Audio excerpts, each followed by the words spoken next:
Yes, welcome back to Home Studio Q&A for yet another week here on Studio Live today. Episode 58. We've been doing 58 of these things. Over a year we've been doing this show, and I have more and more fun every single week. If you're here live on Facebook or YouTube, you can ask your questions in the form that's linked right there in the chat. And if you're watching on the replay, don't worry, we love you just as much. All you need to do is drop a comment down below, and it's those comments that form some of the questions we answer in future shows. Or if it's asked enough, I just go ahead and make a whole video about it, because that seems to be the easiest way to go.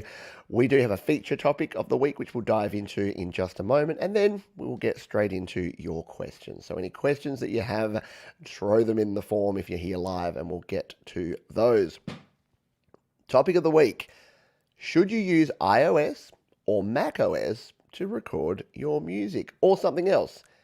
The answer is it just doesn't matter. And you probably predicted that I'd say something like this, but I've been using a Mac for about 6 weeks now. I've never owned a Mac before. I've tried GarageBand and not much else, and there's been some really positive things about that. There's been some things, however, that I've really missed about iOS. And my answer to any question like this is: use what works for you, that has the workflow that works best for you, to create, record, and release your best music. Full stop, new sentence, end of story. The reason I need to point that out, and I don't know why it comes across so much when you're online, when you're in forums, when you're in groups, when you're on other YouTube channels, some of the comments are baffling. Some of the defensiveness that comes through with people with what they use. I use GarageBand on my iPhone or iPad the majority of the time. But if you want to use Logic, if you want to use Pro Tools, if you want to use BandLab, I don't actually care. And if it works for you, I'll go, great, more power to you.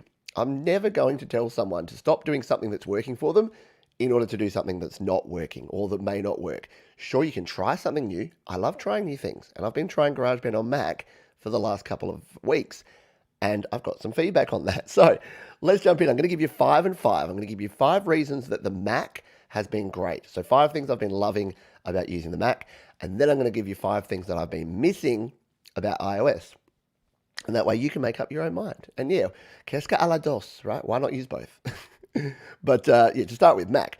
What is cool about the Mac? Well, the range of apps is pretty cool. So you can actually jump in, you can download apps. You're not restricted to the App Store. So you can actually download big boy and big girl and big person apps like Reflector 3 that I'm using to reflect my iPad screen. I've downloaded that, and it's not in the App Store. I've downloaded a bunch of other apps that are not in, like Reaper, which is a great digital audio workstation for macOS or PC. You can download that. You can install your own apps outside of the Mac infrastructure. That's pretty cool. Multi-screen support. Like I love my iPad, I love my iPhone, but doing a show like this is much more challenging if I'm using just those devices. Because if I want to have a second screen here and bring my screen up and share it like this, and have my webcam plugged in and have 2 different monitors here so I can see exactly what's going on, that's really not possible when it comes to iOS. I'd love it if it was, but whilst you can export to an HDMI screen, you can't do multiple screens. So I have been loving that with the Mac, even though I've had some issues with drivers and my monitors where I do have to do some tweaking every time I turn my Mac on. Bit annoying, but we're getting through it. The other thing is multiple audio device support. So right now I have 2 different audio devices plugged into my Mac. And that's good because I use a mixer, which I'm using right now for streaming. I've also got my Steinberg Ur12C plugged in. And if you watched my series last week where I was recording a new song, that was really important because I could stream without any of that weird feedback loop going on, but I could actually plug in mics and guitars and record those over at the same time into GarageBand. So yeah, multiple audio devices is cool. If you plug 2 audio devices into your iPhone or iPad, it's just going to say, nah, we can only do 1 at a time. Excuse me. Related to that, external camera support. Again, if you're doing something like this, the reason I can do this is I've got my webcam and that's sitting on top of my monitor, and that makes life a heck of a lot easier. So if you're doing live streaming, if you're doing live performing, yeah, you can position your phones and your iPads and things, but it is a bit clunky. I do prefer a desktop experience when I'm doing streaming because it's just simpler and easier to set up. And number 5 is processing power. Now, this one's a bit controversial because it depends what you're using. But because I've grabbed the new Mac Mini M1, my goodness, is the processing power insane. comparing it to a similar device. So if you go $699, right? That's how much your Mac M1 Mini, your base level, the one that I've got costs. $699 iPhone or iPad is going to have good processing power, but you ain't talking like 8 cores, and you're not talking even 8 gigabytes of RAM.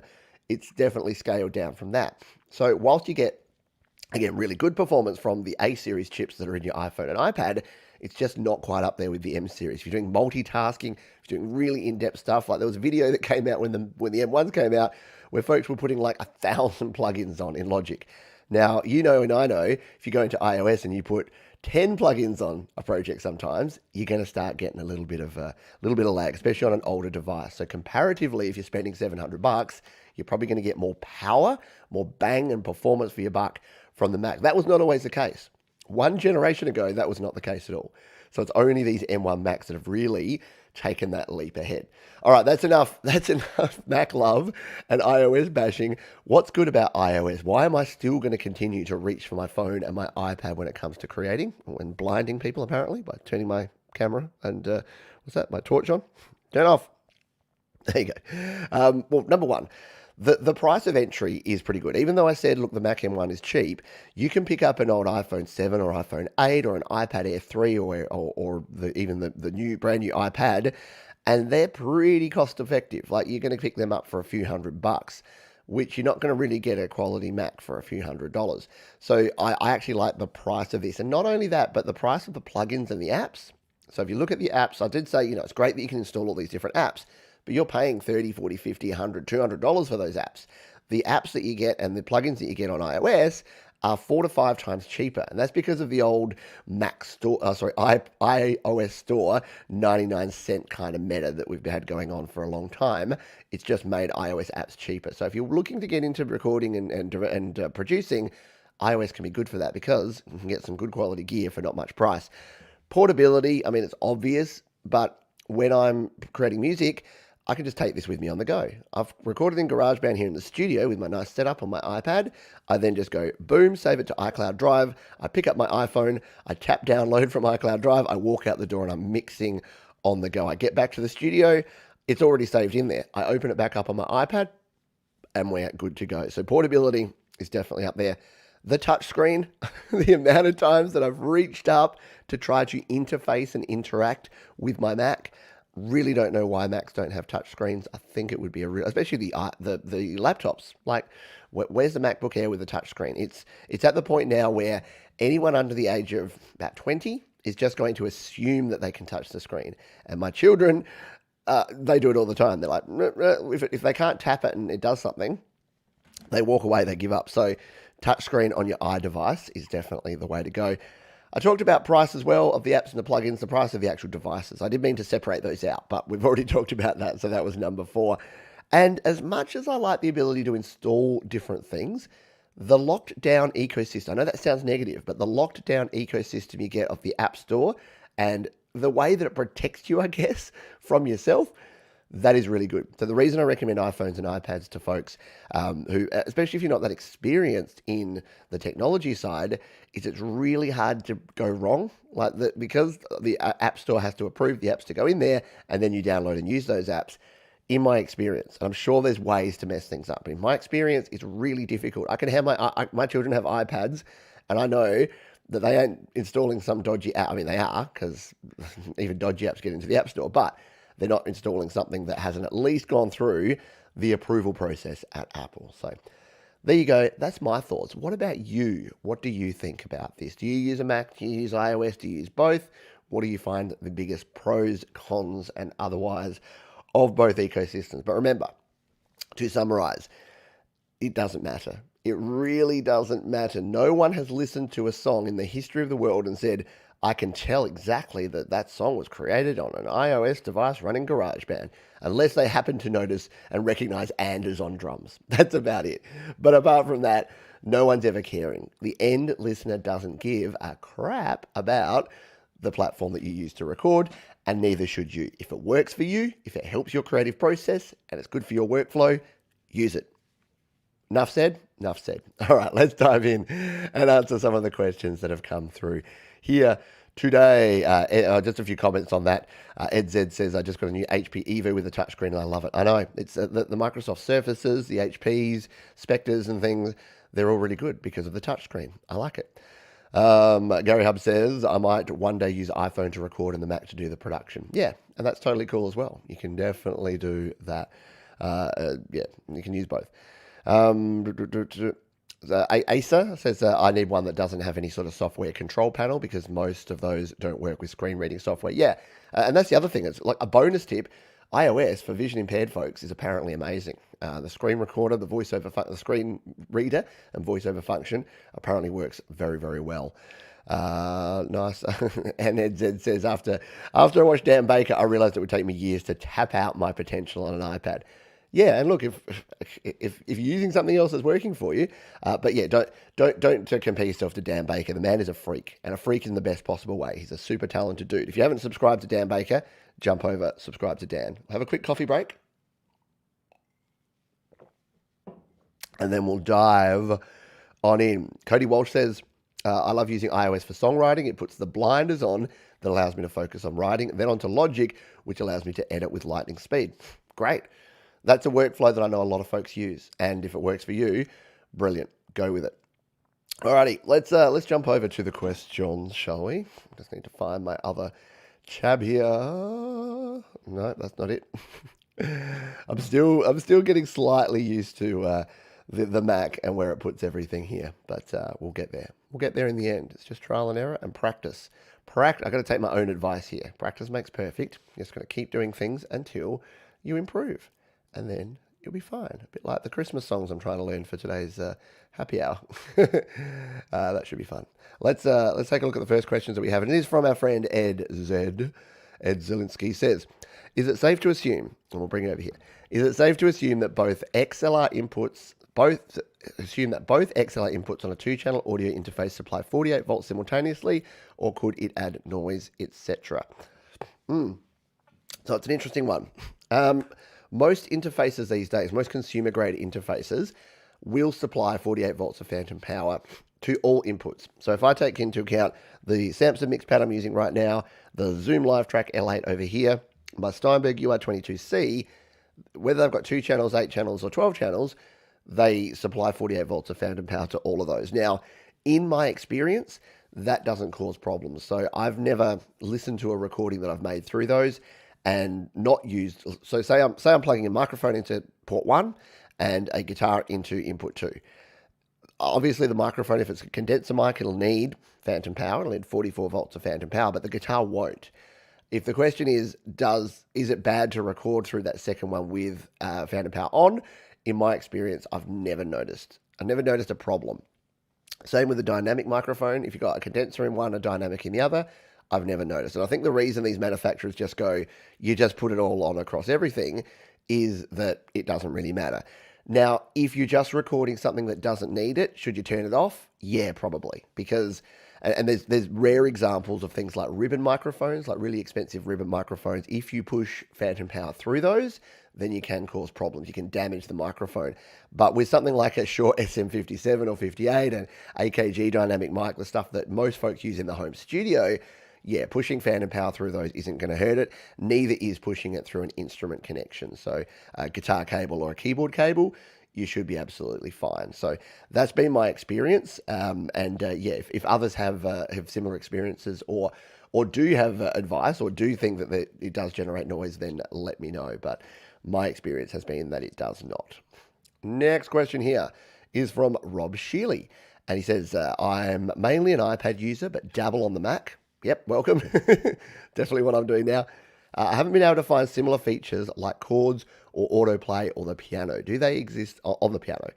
Do they exist on Mac? Let me answer that in one moment. Sorry, needed a quick cough. Yeah, so I also haven't noticed those on the Mac. And let's open up the Mac because we have the power of being able to display this. Because I'm using my Mac for this show, I can now, if I get everything together, oh, that's the wrong one. I keep full screening things. I should be able to Except I can't. Why can't I move this? Because I'm grabbing the wrong bit. I will get there with the Mac, folks. You need to just bear with me. Bear with me for a little while I get used to this. But if we bring this up, so what we're saying here is... So yeah, when you're using a keyboard, so if we go into the Mac here and we go New Software Instrument Track, and we've got our keyboards here, so we go over here. The way that it works without the touch screen, the way that it works is very much more expecting you to have a MIDI keyboard. So even though, like if we go here, Vintage B3 organ, and we go like Jazz organ here, so you've got your jazz organ there, but as Rob has pointed out, there's nothing here, right? So you can go here, you can change your track settings, you can adjust all the settings here like you would on the touchscreen of your iPhone or iPad, but there's no way to play it. The only way to play it in is to use your Command K and bring up your keyboard like this. And do I have the audio coming through? Yeah. So we can play it there. But yeah, there's nothing else to do. So there is things like the arpeggiator, so we can enable the arpeggiator and put an arpeggiator on like so.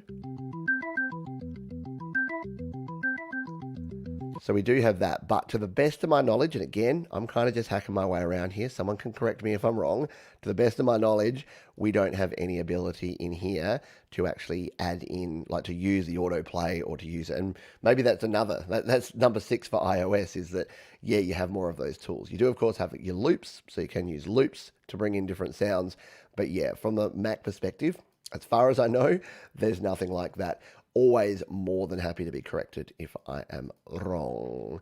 Can I put? Yeah, I need to work out a better way to put them in a box, short of copying them and then pasting them as a banner, which I guess I could do. Let's test on the fly, shall we? For the next question, I'll do that. I'll copy it and paste it in on the fly as a banner. We'll give that a go. We'll just see if we have any. No one's corrected that. I believe you have autoplay with the Logic Remote app. Oh, okay. So yeah, maybe we need to experiment with that. I've not actually downloaded it. I'm going to download it right now on my iPhone. There's an app on iOS called Logic Remote that is misnamed because it also works with GarageBand, but it's designed to control your Logic setup from your iOS device. So there it is, Logic Remote. We'll get that one at the top there. So we'll get it. So free app, and yeah, it lets you like control. Oh, it needs my password. Hold the line a moment while I just do all my admin. I know why I need my password, because I've just updated this to iOS 14.3. So yeah, there you go. It's going to download Logic Remote. So I'll play with that later. I'll put that over there for now, and we'll play with that later. I'll double click to install. Come on, man! I just gave you my password and everything, and now you need my face. All right, done. That's underway. Yeah. So there you go. There's an additional tip there from Tom. All right, let's continue on. We'll go to our next question, and I'll see if yeah. So this is from Diana, which is Blueser 9000. There you go. I didn't know. Yeah, it's good to hear the people and then the name, because sometimes I talk to people and then I see people, especially on the Create, Record, Release Facebook group and other places. I'll see a name and they'll say, "Oh, Pete, remember how I did this and I asked you this?" I'm like, "No." They're like, "Oh, my username is Blingle Blangle," and I'm like, "Oh, Blingle Blangle, of course. I remember that." But yeah, let's see if we can create these banners on the fly. If this is going to work.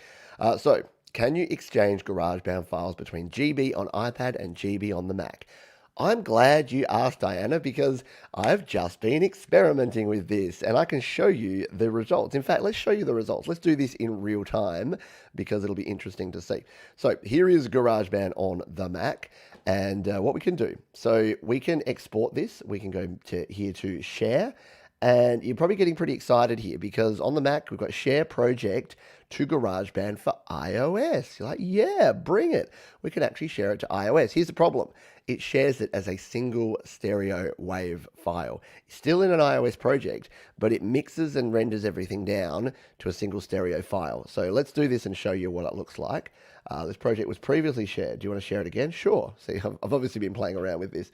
So we'll put it here in my Studio Live Today folder called Murdering Time, so that I can get it in here in iCloud Drive. So we'll save it in there. Oh, it's already there. We'll replace it. Just so I can show you. So here's what it does. It renders it all out, yeah? It's going to render it out of GarageBand. It's going to bounce it down, but that bouncing word is what's worrisome here. So we'll have some coffee while it bounces. The short answer on this one is that you can go the other way. So we can go iOS into Mac, but once you've saved it as a Mac project, you can never go back. Once you go Mac, you can never go back. So if you work on an idea in iOS, you send that project, like say this could have been an iOS project to start with, right? With drummer tracks, audio tracks, virtual instrument tracks. I can send it to my Mac, but then once I've edited it and saved it in a Mac format, when it goes back to iOS, it'll only go as the type of file that we'll show you in just a moment. Because if that is saved, I'm just going to jump in and make sure it's come on across into here. It has... yep. So today, yep, right now. So what we can do now is if we smallen that, here you go. We're behind the scenes now here on my iPad, and this is that same folder that we were just in on the Mac. This is one of the rings. I should have put this. I'm loving the overall Mac and iOS infrastructure because I just saved everything to iOS, and it's just always with me. It's very cool. So here it is, and that project looks pretty promising, right? Because the screenshot of it looks just like it did on our Mac. But here's the problem: we tap it, and look what happens. Boom. I know. Boom in a bad way. What's a bad version of boom? Doom. So, yeah, we've still got our project here. Have nothing to gain. But obviously, it's not going to be super handy because we don't have the ability to now edit. Now, what I'm going to play around and experiment with is if I then took this and just started adding tracks to it here in iOS, what I'm thinking I can do is then send this project back to Mac, copy out the tracks that I've added and put them back into the original Mac version that I'm running here. So I think there's ways around it, but yeah, that was a long answer for a short question. The short answer to that one, Diana, is yes, you can transfer from iOS to Mac and it will retain all your settings and all your tracks. If you're going from Mac back to iOS, then it will send it as a stereo WAV file as we've seen in that example, and it'll look like that. So hopefully that helps you and anyone else who has both and wants to shimmy their projects in between the two. Let's see, we've got some folks chatting here about, Logic versus GarageBand and about some audio and some audio devices and other things as well. Luke Shaw Music says, a quick question here. I'll just throw this one up here. What are people's thoughts on equipment for recording? I'm wondering whether to get a Mac and Logic or some cheaper laptop and Cubase, for example. What would be better, or is it personal preference? Yeah, it's all pretty much personal preference. I use I think the cheapest and easiest way to get into recording is to get a cheap PC laptop or desktop and something like Reaper or Cakewalk by BandLab because they're free or very low cost and the hardware is pretty low cost. The benefit of a Mac is that it's a bit more standardized. So yeah, but again, it took me a while. It's still taking me a while to get used to a Mac. So it does come down to personal preference, but really, what I say about this stuff is pick a path and then go on it because you're never going to know what would have happened if you picked the other path. It's more important to make a decision than whether that decision is right, wrong, or otherwise. And in fact, I'll go one step further. It's never really going to be the wrong decision. It's just going to be a decision because you're going to start creating music with whatever you get. You might get down the track and go, actually, I'm not digging this. It doesn't work for my workflow. I'll go the other way. You sell off your PC and you save up and you go buy a Mac. So yeah, just do something. I think that's more important to do something to make a decision than particularly what you actually do there. Alrighty, let's continue. Bob says, but can't you still, so you can still transfer one track at a time. Absolutely. So that's a really good point, Bob. So if you wanted to, what you could actually do, if we come back over here, and I haven't worked out if there's a quick way to stem out, but we could, like you can do with iOS, we could solo each individual track, and then export these as individual WAV files and then bring them into any other DAW. So yeah, 100%, if you did want to do that, you can indeed do it. As Blues has said, thank you. I guess best practice would be to always save an iOS and or Mac before you export. Yeah, exactly. And using version control and making sure that you have different versions and you know where you're at with that. So yeah, and as I go through, I'll share what I come across because it's new to me as well. So I'll do that. There you go. Tom has confirmed that the only way to transfer tracks is to solo and export each track separately. Alrighty, let's jump into our next question. We've still got some space in the question log. If you're just joining us live, check the pinned comment there on YouTube or in the description there on Facebook. You'll be able to jump into the question form and ask your question there. It will definitely get answered today. Can't say that every week because sometimes we run out of time, but we've still got 30 minutes and I've only got 2 more questions here in the loop. Otherwise, we'll go to some questions from the week. So let's come into next question and we will... it takes a little bit longer, but let me know if you think I should do the banner thing, where we pop them down the bottom so that you know what the question is for those that are maybe watching along and maybe not listening and thinking, oh, do I want to know this question? So, question here. This one comes from Matt Gines. Matt says, do you use a MacBook or a Mac Mini? I'm interested in how the Mini performs. Yes, I do. And nearly knocked my coffee over. We'll have a quick sip of coffee. And then we'll answer this one. So, yes, for those that have been around a while, you'll know that I'm very much a dedicated iOS user. I use my iPhone and I use my iPad. And this channel it's not just about that, but you could definitely say the focus of this channel is and has always been mobile recording. I have recently bought a Mac Mini. Now, full disclosure, I bought the Mac Mini more for the fact that I can do shows like this. It's much more easy for me to live stream with a webcam and a mixer and 2 monitors here and do all of the stuff that I do here on the channel and to record in my tutorial videos and to multi-stream. Like you can see, I can have my Mac up here showing GarageBand, but I can also screen share here with my iOS device, and that means it's really easy for me to do tutorials and the like. However, a nice, happy byproduct of that is that I now have a Mac that I can play around with and start using. And look, I'm finding it pretty good. I'm finding it a steeper learning curve than I thought it would be, to be honest. I always thought the criticism of Macs was that they didn't give you as much power as a PC, and that they were, but the trade-off was that they were super easy. They were just plug and play and it worked. I haven't found that to be the case, probably because I have slightly more specific use cases than most people. So when I plugged in my webcam, I tried to load the Logitech software. It wouldn't work. So I've had to move to different webcam software. Plugged in my Zoom LiveTrack L8 mixer. It's not supported. Zoom haven't updated the driver. Fair enough. I plugged in my 2 Asus monitors here, and I get this weird error every time I turn on my Mac where it flips them around, and sometimes it changes the refresh rate. So I have to go into display settings every time I turn it on, and I haven't found a fix for that. Hopefully it's a bug. Hopefully a new version of Big Sur will actually fix it. But all that being said, your question about the power and the performance, yeah, it's next level. So compared to my old clunking PC that's sitting down here, and not a fair comparison. The PC is like 10 years old. It's an old i5 chip from 10 years ago, the 3570 or something.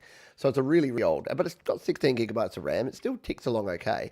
But yeah, it's loud. The fan noise is insane. It's sluggish. If you've watched my Your Music live show, you'd see that when I playback 1080p video on a live stream, it's like 2 or 3 frames a second.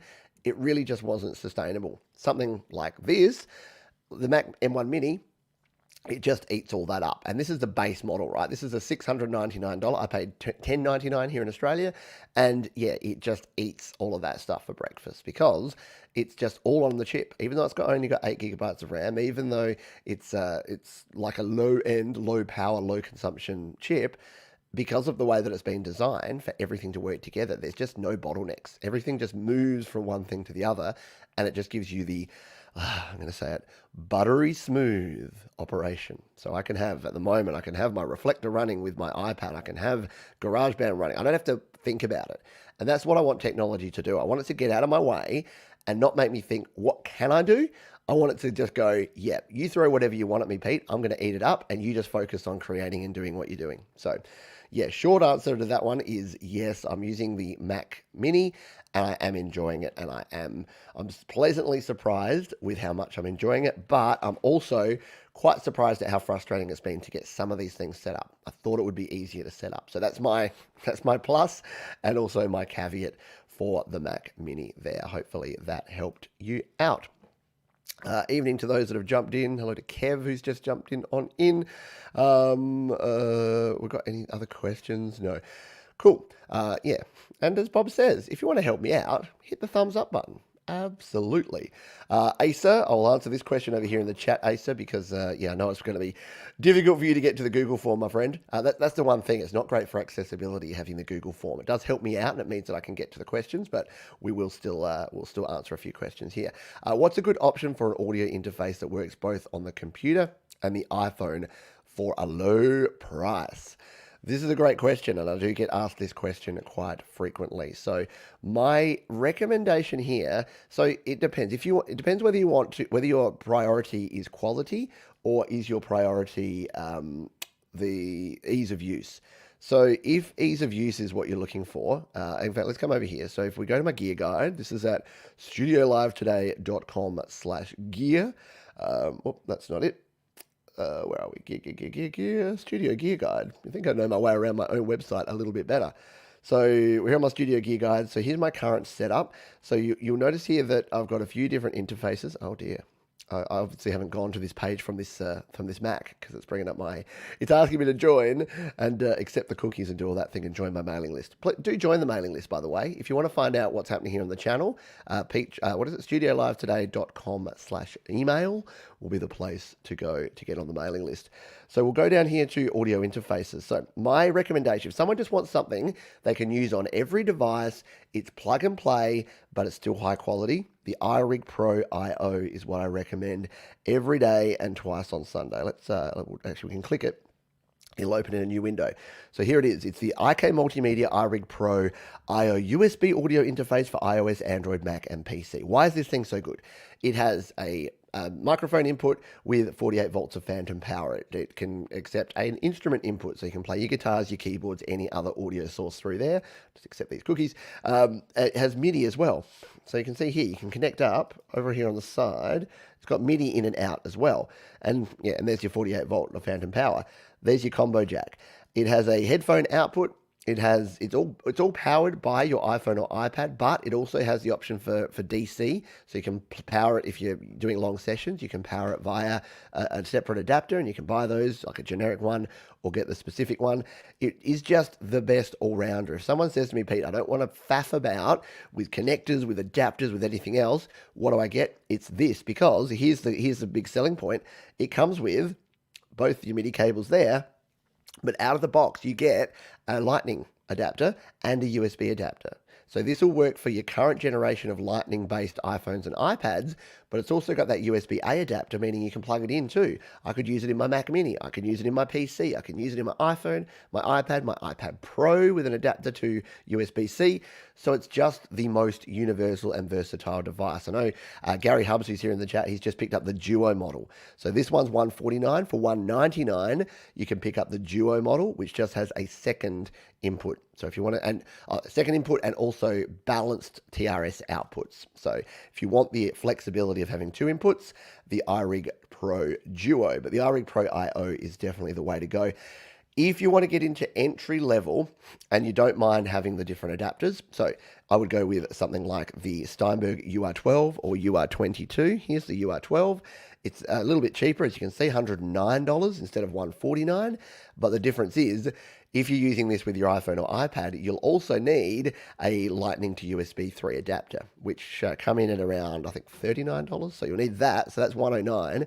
You'll also need to pick up, if we come up to the top into my setup, this one here, the Lightning adapter.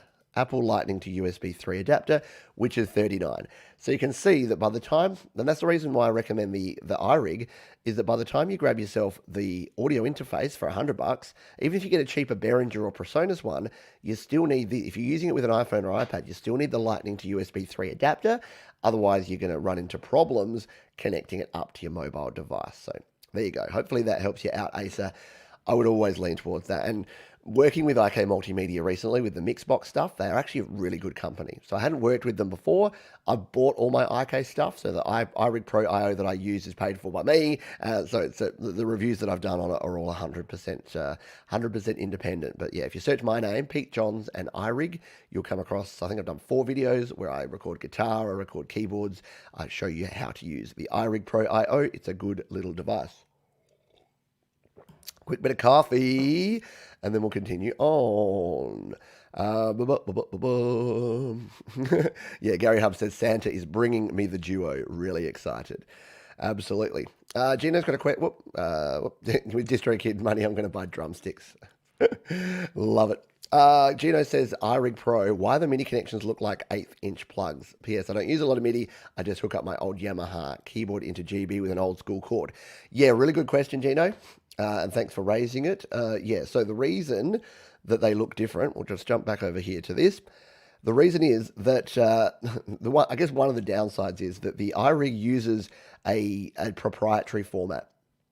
So you can see it's got these little DIN connectors at one end. They're what actually plug into the iRig itself. So you can see there, it's got a little, how many pins is that? That's like a 8-pin DIN connector that it connects into.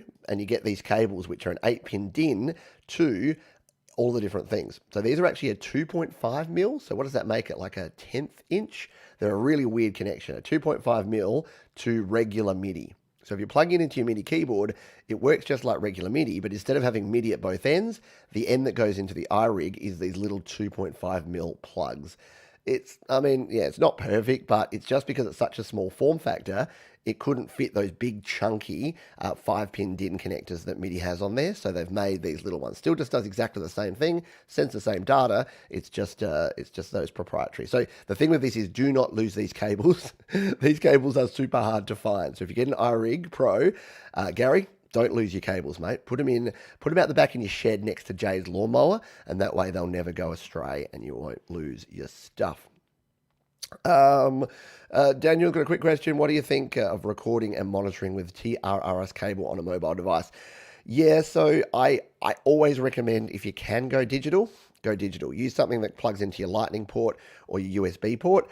Using a TRRS adapter, you tend to get a little bit of feedback and a little bit of ground loop noise, a little bit of extra noise. The reason being, you're making the iPhone or the iPad or whatever device you're using do the analog to digital conversion. And that's always going to be lower quality than having a separate device. So if you compare plugging in, so what we're talking about here is if you've got a headphone jack in your iPhone or your iPad, you plug in a TRRS adapter, you can plug a microphone into one side, your headphones into the other, and you can actually record and monitor. I've done it before. I don't love it. It's basically, it's a similar way to the analog iRigs and things like the Tascam IXZ, which I recommend, IXZ, I recommend as well. They're good, but again, they're making the device do all of the heavy lifting, and they're not really designed to do that well. So at a pinch, if it's all that you've got, use it. Use what you've got to record, but yeah, don't go. I wouldn't do it long term. Wouldn't be a long term plan of mine. But absolutely, if it's all you've got, use it, record with it, love it. Tom Rochelle says that I have an original iRig. It's good for its time, but it's just about any digital interface will be better. Yeah, absolutely. If anything analog versus digital, if you can go digital, do go digital. But again, if it's all you got, record it. And Gary Hubbs is a perfect example. He's talking about upgrading. He's been using, and Andy Goldsby as well. These blokes were using just the analog iRigs, like really early, just generic one. Well, I don't know if they were generic or they were the original ones, but yeah, just a cheap analog device. And they were getting some excellent guitar tones. So I'm a little bit worried about how epic their guitar tones are going to become. It may actually be so face melting that no one will be able to survive it. It'll be like the apocalypse. But there you go. I think we've got one question left in the form. So why don't we jump over to that over here? No, we don't. We've had some extra questions. I better get my ass into gear here because we've had extra questions. And we'll throw these up here. Is this working? Do folks like having the question down below? Does that help out? I don't mind doing it, but it's an extra step. So if it's adding value, I'm going to do it. And if you don't mind the slight delay, it means I can do things like this. Auntie G calling in and says, does GarageBand on Mac have smart instruments like iOS? Sort of. So let's show you what we sort of have here. Oh, it's done this again. It does this. Okay, here you go. Here's Mac problem number 412. It puts my dock back over here. For some reason, halfway through a stream, it'll just take my dock and go, you want your dock over that side now, don't you? It's to do with that screen issue because I have to change my screen orientation when I first turn on, and then after a while it just goes, nah, you want this screen to be your main screen, don't you? And I'm like, I really don't, but sure. So does it have smart instruments? Not really. If we come in here, we'll go new software instrument track. If we go to say something like the guitar, oh, how do I get to it? It's up here. If we go to something like the guitar, and we go like the classic clean, the OG, then we have it here. But again, it's waiting for you to have something to plug in to use with it. So you've got your arpeggiator there, but there's no autoplay, there's no control, there's no ability to actually play in like you would on your touchscreen device, as far as I know. As far as I know. So yeah, or at least I haven't found anything. So I don't think so, but yeah, you can then of course just bring up your typing keyboard and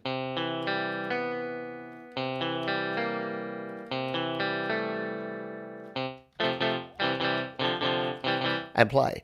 And you get that classic clean sound that sounds like a mini guitar from 1992 and always has and probably always will. So, yes, the smart instruments, well, the instruments are here. The smartness of them, yeah, that's the questionable part. And I still haven't downloaded all these packs. Look at this. I need to go and do the downloading of the packs. But yeah, it's not. I think that's why, like with my kids, I throw them the iPad or the iPhone and they go in and start creating. If I gave them a Mac and GarageBand, I don't think they'd have the same level of creativity because you don't have things like easily accessible things like a beat sequencer that you just tap in notes. You don't have the smart instruments that you can just strum with your finger or hit the autoplay to play in some patterns. They've still got loops, can still do a few things, but I think what iOS did was make a lot of this music creation more accessible and easier to do, especially for those that aren't not even experienced musicians, but experienced at using recording software to record, if that makes sense. So hopefully that helps with that one, Arnie G, and thank you for your question.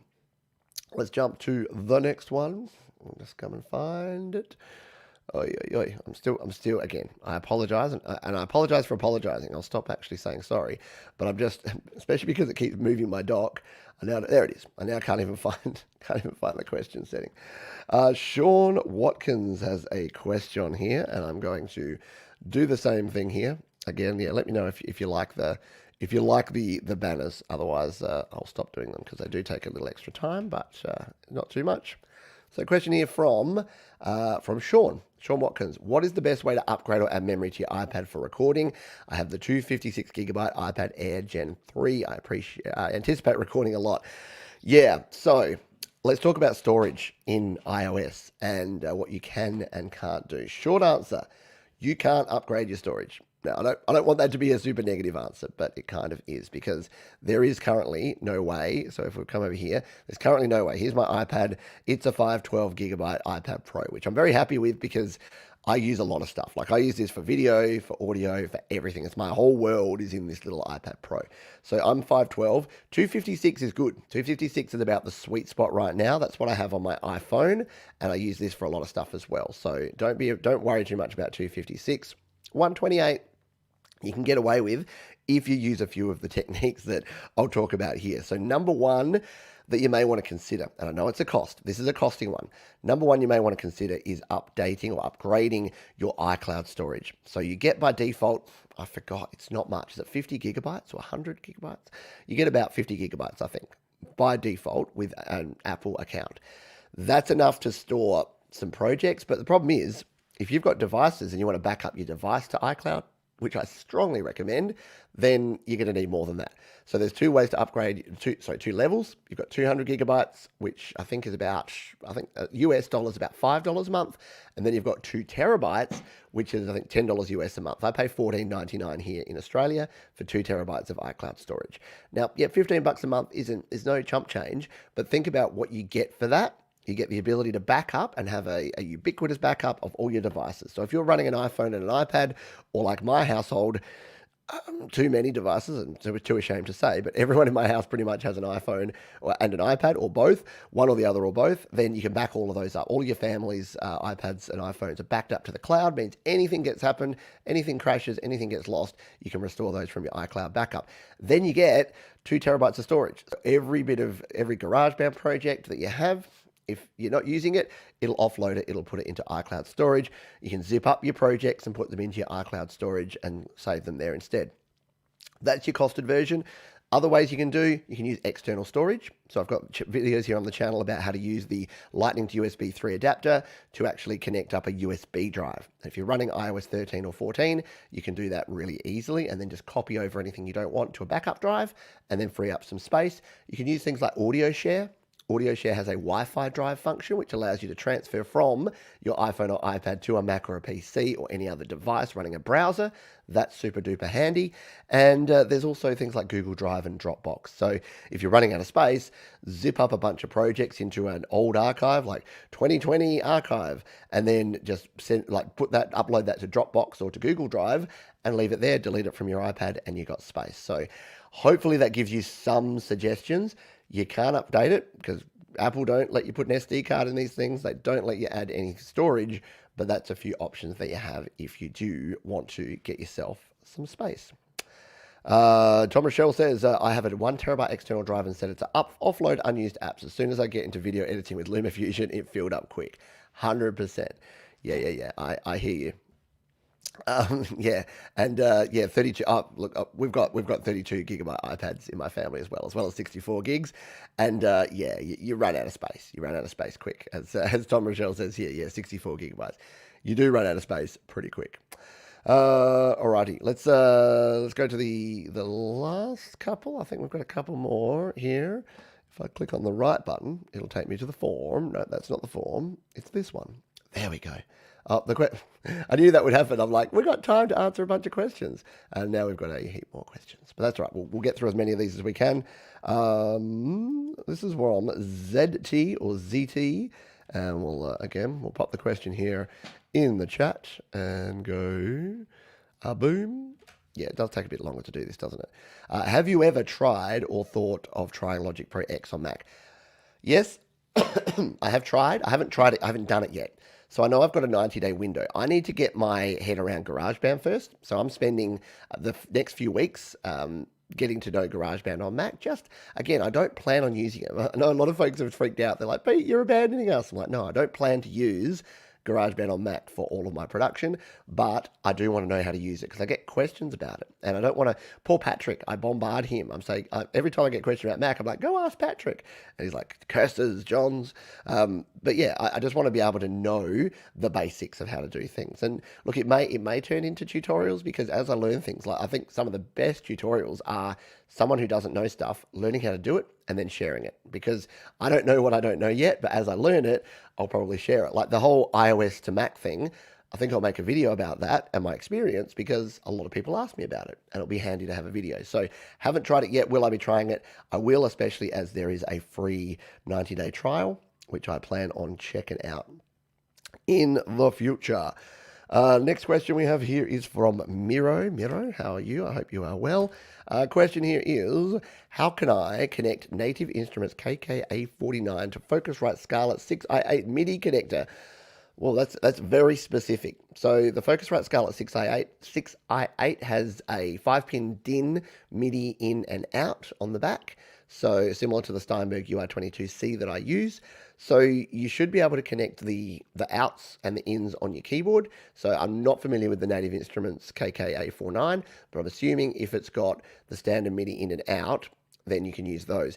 If it only has USB MIDI, I think you can go, because you can go MIDI to USB, but I've never tried using the output. So if my keyboard's got a USB out, can it then connect? I can't see why it wouldn't connect up if you used one of these. So if you use something like this, it should go both ways, shouldn't it? So I use this, which is, this is an old Edirol version. It's the UM1X. Roland make a newer version of this one. And what this is a USB to MIDI adapter. So you can see at one end you've got USB, and the other end you've got your two 5-pin DINs. So the only problem is that this is USB-A. You need to convert this to USB-B that most keyboards use. And then I'm still not convinced that it would work. It's really designed to take your old MIDI connections on an older keyboard and convert it to a USB MIDI. Going the other way around, I've never tried. I wouldn't, to be honest, if it's got MIDI, so if it's using these 5-pin DINs, just plug it out of your keyboard into the MIDI of your Scarlet. If it's got USB, connect it separately. So whether you're using iOS or macOS or PC, you don't actually have to go through the audio interface to use USB MIDI. So what you can do is plug in your Scarlet and then plug separate into another USB port, plug in your MIDI keyboard, and then you can still use both. You'll still be able to record using the data coming in from the MIDI keyboard and hear the audio playback through your Focusrite. That is the one thing. When I said that even the iOS doesn't do two devices, it does do two devices if one is audio and one is MIDI. So that would be my solution on that one. Hopefully that helps you out.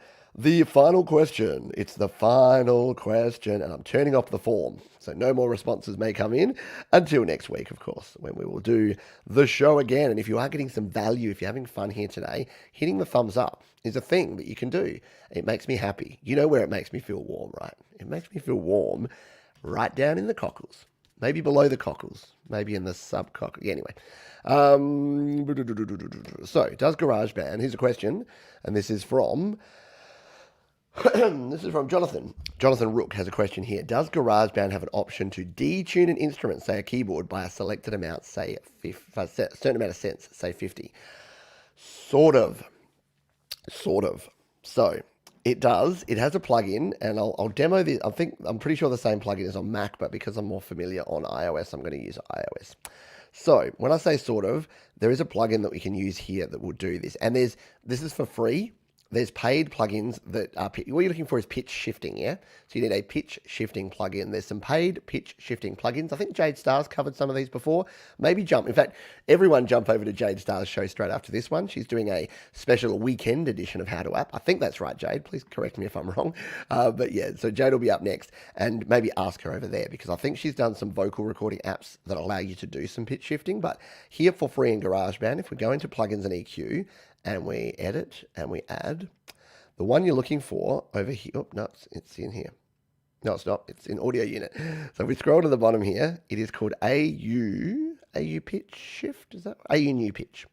AU new pitch. Here's the problem you're going to have is that this slider is a pain in the butthole, because you can move it to the left and the right, but you can see how it doesn't give you an exact number. It only moves in like little increments. But the weird thing is that if you play around with it enough, you can kind of get it to move to different places. See how I got it to 0.25 cents? You can kind of get it to different places. So now it's going between 2.25 and 6.5, whereas before it was going like into different things. So if you just shimmy it around, eventually you'll get it to like 50 cents. But it takes a while. And it takes some going back and forth. Oops, see that? Look, now I'm at 49.5. So if you weren't exactly keen, you'd be able to get it to there. But if you keep going, you'll eventually get it to 50 cents. Keep going backwards and forwards. Is this going to be the one? No. 49. What are we? 49.75. Go back to the right. Go back to the left again. This should be our 50 cent. Hey, there you go. So, look, it's not perfect. It takes a while to do that. But now it's going to add a 50 cent detune. So it's going to go down by 50 cents on this. And if we want to take a listen to what this sounds like on my overall track, if we play this here.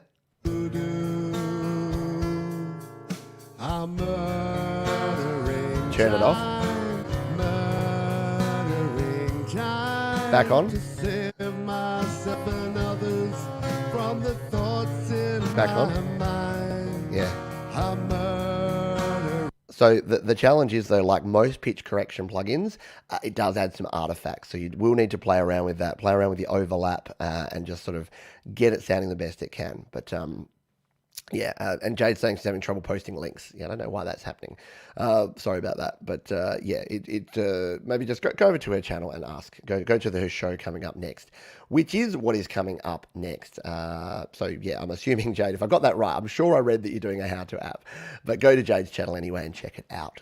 So you'll see Jade Star down there in the chat. This is her right there. I posted a link, but don't seem to be working. Yeah. And Tom Rochelle, have you posted a link? No, I guess not.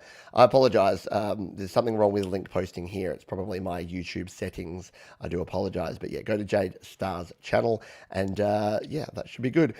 We are done. We'll remove that banner. We are done here for this one. So I hope you enjoyed that. Again, if you did get some value, hit like. Catch Jade Star up next. I will be playing a Christmas set or a Christmas inspired set in my happy hour today. That's coming up in just 4 hours' time, so I better get rehearsing. But for now, yeah, let's jump on over to Jade's channel, check out the How to App show. Thank you for all your questions here today. Head on over to studiolivetoday.com. That's my home on the internet where you can find all of the different links to all of the places you can get in touch with me. And a special thank you and shout out to my patrons over at patreon.com/PeteJohns. You folks rock. Until next time, please be kind to yourselves, be kind to others, and keep creating. Rock on, folks.